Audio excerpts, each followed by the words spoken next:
Cody Rhodes dan Randy Orton saling hajar brutal. Paige akhirnya kembali ke WWE langsung jadi juara. IShowSpeed nekat terbang balas dendam ke Logan Paul. Dan masih banyak lagi. Selamat datang di Roland Extra, selamat datang di video terbaru. Di video ini kita akan mengulas, mereview acara premium WWE WrestleMania Night 1 2026. WrestleMania Part 2 malam pertama dibuka dengan video paket yang dinarasikan sama Lin-Manuel Miranda. Videonya keren banget, ngerangkum sejarah WrestleMania bareng para superstar WWE zaman sekarang. Isinya fokus ke betapa megah dan pentingnya acara ini buat ngebangun suasana di malam pertama. Terus, John Cena keluar kering sebagai host resmi WrestleMania. Dia nyapa reaksi penonton yang heboh banget dan ngomongin soal betapa nggak ketebaknya perjalanan Road to WrestleMania tahun ini. Cena bilang, waktu buat omong kosong udah habis, sekarang saatnya fokus ke siapa yang bakal kasih pembuktian di ring. Dia pun resmi menyambut penonton di stadion dan fans yang nonton di seluruh dunia buat memulai WrestleMania. Masuk ke pertandingan pertama, six-man tag team match antara The Usos dan LA Knight melawan Logan Paul, Austin Theory, dan IShowSpeed. Match dimulai dengan tensi yang langsung panas antara kedua tim. Di awal-awal, IShowSpeed sempat diisolasi sama lawan, tapi dia sempat pamer kemampuan atletisnya sebentar sebelum LA Knight ambil kendali lagi. Terus, Logan Paul sama Austin Theory gantian mendominasi dengan serangan kombinasi ke Jimmy Uso. The Usos balas dengan serangan yang kompak banget. Momentum terus bolak-balik karena Logan sama Theory terus-terusan nyiksa Jimmy. Akhirnya Jey Uso dapat tag dan langsung ngegas. Dia kasih spear ke Theory, tapi Logan Paul ngegagalin hitungan wasit. Di akhir pertandingan, suasananya jadi kacau karena semua orang masuk ke ring. IShowSpeed sempat ragu-ragu di momen krusial, malah jadi celah buat lawan. LA Knight manfaatin itu buat hajar Austin Theory pakai blunt force trauma untuk memenangkan pertandingan. Habis tanding, Logan Paul malah marah-marah ke IShowSpeed dan nyalahin dia atas kekalahan itu. Logan langsung mukul Speed dan naruh dia di atas meja komentator. Tapi sebelum Logan sempat lanjut, The Usos datang nolongin dan kasih Wandi ke Logan. LA Knight sama The Usos terus bawa IShowSpeed balik ke ring dan nyemangatin dia buat balas dendam. Speed naik ke tali atas dan langsung kasih frog splash sampai meja komentator hancur. Segmen ini selesai dengan mereka berempat selebrasi bareng di ring. Pertandingan yang lumayan oke buat durasi yang dikasih, walaupun nggak yang spesial banget sampai diingat terus. Match yang standar lah, aku suka ide ngambil sesuatu yang simple tapi dieksekusi dengan baik. Angle habis matchnya juga seru karena IShowSpeed pamer keatletisannya. Ini cukup lah buat ngebuka acara dengan cara yang asik. Kamera sempat nampilin beberapa selebriti yang duduk di barisan depan. Ada George Kittle, Jamie Gibbs, Tyrese Haliburton, dan Stephen A. Smith. Lanjut ke pertandingan unsanctioned match antara Jacob Fatu melawan Drew McIntyre. Belum juga bel bunyi, Jacob Fatu udah nerjang Drew McIntyre sampai keluar ring. Pas match resmi dimulai, Jacob langsung keluarin mainannya. Jacob dominan banget di awal, dia banting Drew ke struktur di pinggir ring dan ngatur tempo permainan. Drew akhirnya bangkit dan balas pakai serangan fisik, terus manfaatin lingkungan sekitar buat balik unggul. Dia sempat-sempatnya berhenti sebentar buat posting di media sosial sebelum lanjut hajar Jacob. Dua-duanya saling balas di dalam ring pakai senjata. Jacob kasih pop-up Samoan drop, Drew balas pakai German suplex. Pas berantem di luar lagi, Drew loncat ke arah Jacob dan coba kasih claimer, tapi Jacob bisa menghindar dan balas nyerang. Jacob sukses daratin moonsault. Drew terus pakai kunci Inggris buat hajar lutut sama kepala Jacob, terus banting Jacob ke tumpukan kursi pakai Falcon Arrow. Pertandingan makin gila pas dua-duanya pakai sabuk buat senjata dan saling pukul sambil berlutut. Jacob dapat kendali lagi lewat pukulan kursi sama sabuk yang bertubi-tubi. Drew sempat balas pakai Claymore, tapi Jacob masih bisa kick out. Di penutupan, Drew coba serangan dari tali atas, tapi Jacob nge-counter pakai hantaman kotak perkakas ke kepala Drew. Jacob lanjut dengan moonsault ke arah Drew yang lagi terkapar di atas meja untuk memenangkan pertandingan. Menurutku ini pertandingan yang hebat. Banyak banget momen kreatif pakai senjata. Emang harusnya kayak gini sih, apalagi jika Fatu bisa tahan dari semua serangan mantan juara dunia kayak Drew McIntyre. Ada beberapa momen no selling yang agak berlebihan menurutku, tapi ya emang gitu alur matchnya. Ini tuh tawuran yang seru. Terus ada pertandingan Fatal 4-Way perebutkan gelar WWE Women's Tag Team Championship yang diikuti oleh The Irresistible Force, Nia Jax dan Lash Legend, Alexa Bliss dan Charlotte Flair, Bayley dan Lyra Valkyria, dan The Bella Twins. Tapi Nikki Bella muncul pakai krek dan umumin kalau dia nggak dapat izin medis buat tanding. Terus dia tiba-tiba ngenalin Paige sebagai partnernya Brie. Penonton pun heboh karena Paige akhirnya kembali ke ring WWE lagi setelah 8 tahun. Masuk ke pertandingannya, Lash Legend dominan banget di awal lewat kekuatannya. Para juara bertahan kerjasama buat ngisolasi Bayley sampai momentum berubah gara-gara para penantang sering tag gantian. Charlotte sama Alexa sempat pegang kendali bentar, terus lanjut ke Bayley sama Lyra yang kasih serangan kombinasi. Matchnya jadi kacau pas semua orang masuk ke ring, termasuk momen powerbomb dari Lash Legend yang ngegagalin serangan dari tali atas. Paige akhirnya dapat tag masuk dan langsung nyapu bersih ring pakai serangan beruntun dan Fisherman Suplex. Paige sama Charlotte sempat adu mekanik bentar sebelum Charlotte kasih natural selection dan kasih tag ke Alexa Bliss. Di luar ring, Nikki Bella ganggu pertandingan dengan mukul Charlotte pakai kruknya. Di ring, Paige berhasil nge-counter Twisted Bliss dan langsung hantam Alexa pakai Rampage untuk memenangkan pertandingan. Paige sama The Bella Twins selebrasi jadi juara WWE Women's Tag Team yang baru. Pertandingan yang solid, penuh aksi dan happy ending. Awalnya aku mikir kalau Nikki Bella itu sehat, The Bella Twins pasti menang. Tapi karena Nikki cedera, aku sempat ngira WWE bakal nunda pergantian gelar ini. Ternyata tetap oke kok pakai Brie Bella dan Paige. Aku pribadi pengennya match ini dapat durasi yang lebih lama buat gali cerita yang lebih dalam. Tapi mereka cukup sukses ngebangun momen hot tag buat Paige. Seneng lah buat Paige ngelewatin perjalanan panjang buat balik ke WWE dan langsung juara di match pertamanya, itu keren banget. Komedian Tony Hinchcliffe sama Jeff Ross kelihatan lagi asik nonton di pinggir ring. Lanjut ke pertandingan perebutan gelar WWE Women's Intercontinental Championship antara AJ Lee melawan Becky Lynch.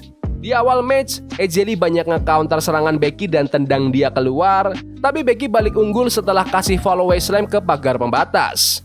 Becky terus mendominasi pakai backsploder sambil nunjukin sikap agresif ke AJ maupun ke wasit. AJ Lee balas pakai pukulan dan misil dropkick.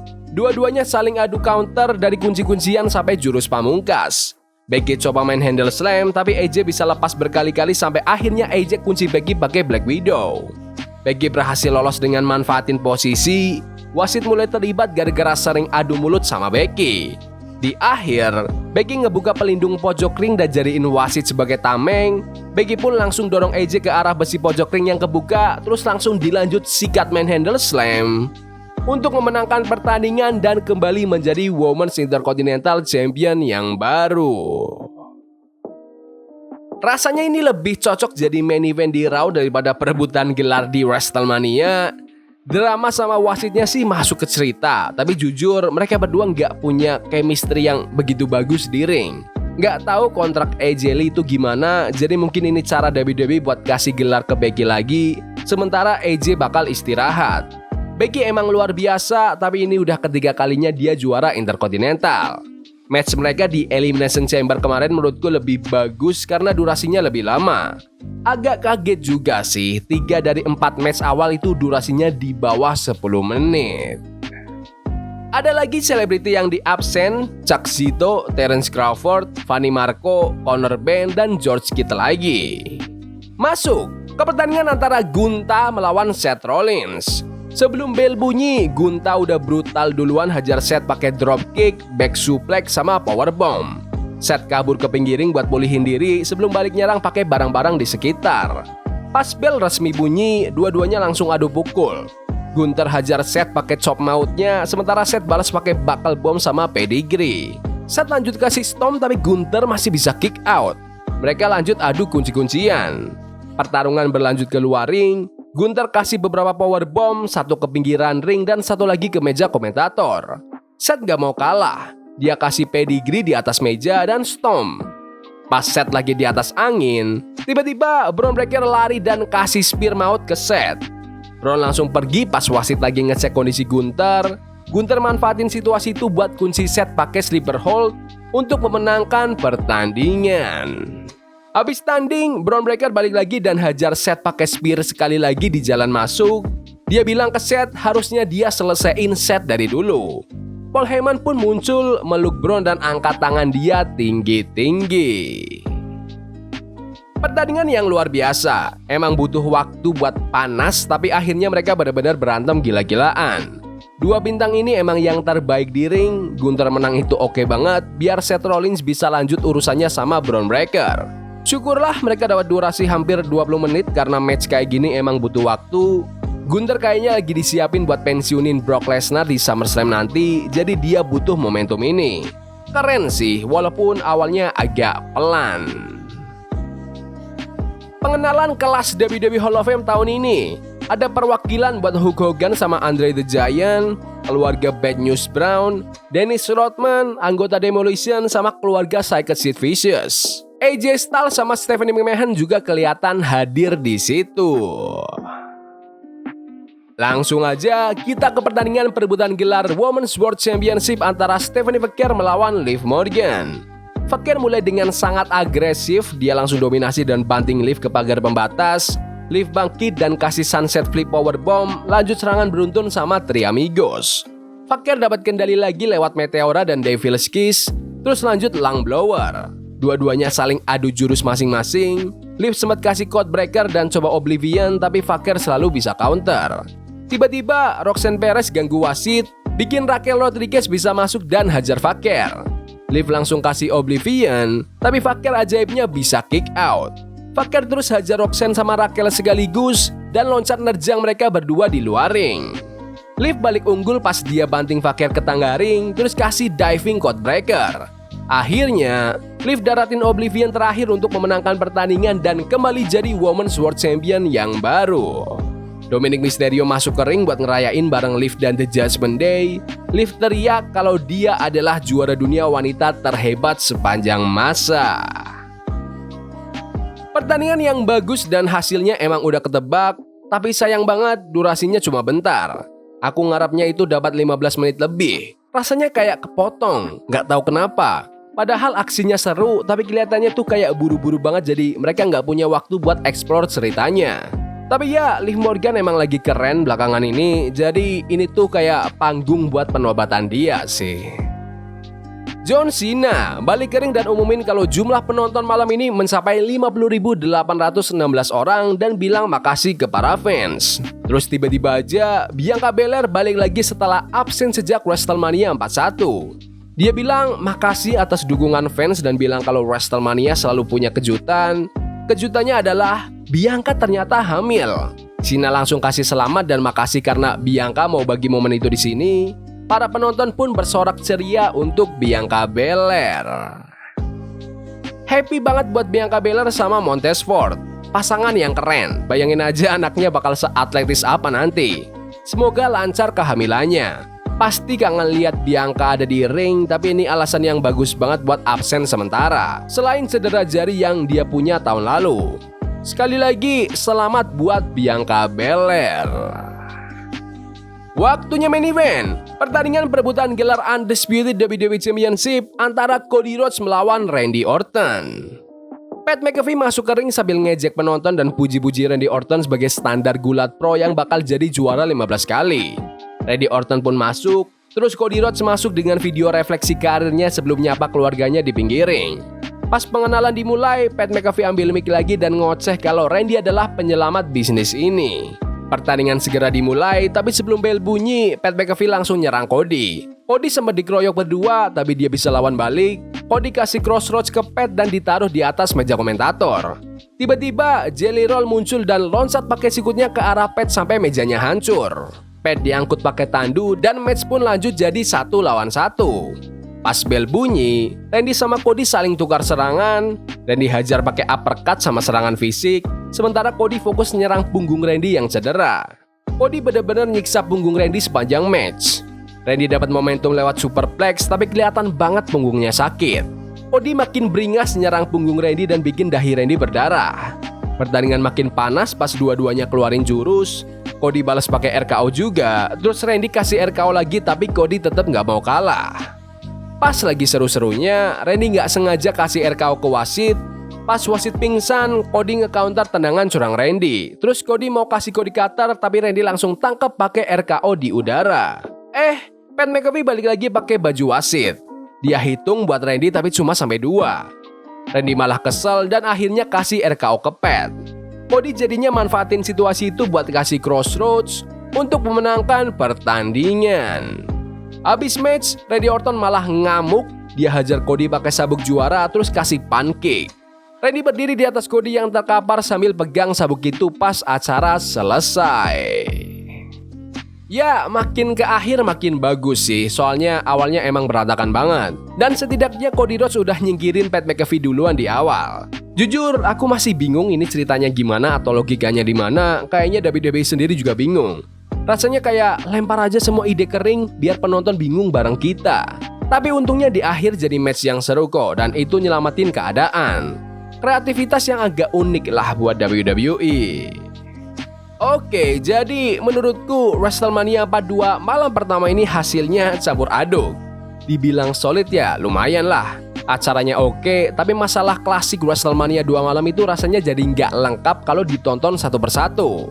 Kayak kebanyakan buat satu malam, tapi nggak cukup buat dibagi 2 malam. Jadinya ya gini, ada match yang kependekan dan ada drama-drama yang aneh banget. Mungkin ada fans yang lebih nggak enjoy ini daripada aku, tapi menurutku walau nggak bikin takjub, ada 3 pertandingan yang benar-benar oke. Sisanya yang cuma di bawah 10 menit itu aku kurang setuju sih secara bookingan. Format acaranya juga keganggu gara-gara terlalu banyak jeda antar pertandingan. Dengan line up kayak gini, harusnya bisa dapat nilai 8/10, tapi nyatanya nggak sampai situ. Total durasi 7 pertandingan aja cuma 1 jam 25 menit. Padahal durasi acaranya itu 4 jam. Kurang banget menurutku. Nggak jelek-jelek banget sih, tapi emang ninggalin perasaan gitu doang. Karena banyak yang disimpan buat acara besok. Intinya yang bagus masih lebih banyak jadi nutupin hal yang buruk. Walaupun main eventnya ya agak ya gitu deh. Tapi seneng aku lihat Paige balik dan jadi juara lagi, dan kabar Bianca Belair hamil itu juga nyenengin. Tapi menurut kalian gimana WrestleMania 42 Night 1 tahun ini? Bagus? Gak bagus? Komen di kolom komentar.